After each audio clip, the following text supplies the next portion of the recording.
is a strategy to help clear your mind. Now, I don't know if you ever have it, but if you're trying to remember something desperately, let's say, for example, you're trying to remember what you need to get from the shop. So you know exactly what you need to get. You've got your little list of sort of 3 things that are in your head, or 5 things that are in your head. And you go to the shop and you get there and you're like, cool, all I'm looking for is those 5 things.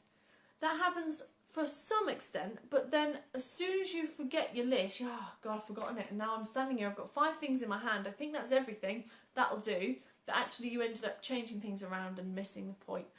Same happens on exam day, is that we can fill our brain with, I've just got to remember that is that, I've just got to remember that's concentrate, that's eccentric, I've just got to remember that's insulin, so you have these key things in your head. So the way a brain dump works is it shouldn't take more than a couple of minutes. It shouldn't take more than 2 minutes when you get to exam day. The invigilator says, you may now begin. You take your blank bit of paper and you scribble down what you've pre-planned. So you would have probably done this 3 times through already. You pre-planned it. You scribble it down and then, hey presto, that is your reference manual. That then allows you to totally clear your mind. And as you clear your mind, you can then answer and see that question for exactly what it is.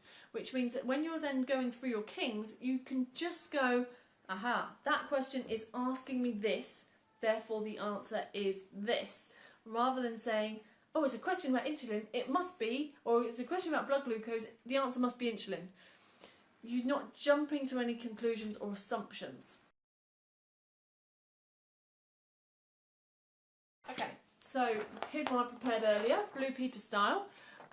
You might or may not see this very well, but you get in there and you go, okay, I know exactly the main areas I want to put on this brain dump. So the key bit about brain dump is that you've planned it in advance. So definitely something to practice if you haven't already.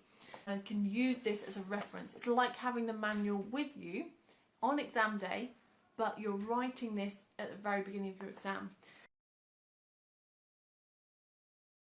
Then I've got down here a little reminder about Hoji, except core muscles, that's written in. Then I go, okay, well, I've got a little bit about the neuron and the synapse at the end, so maybe just some key things that you might forget usually. Then about type 1 muscle fibres, using the 1 acronym, oxygen, network and endurance, so they're type 1. Then you've got about flexion and extension, and then maybe something all the way down here in relation to hormones, for example. So the little quick drawing, this is actually the type of drawing that was done by one of our learners.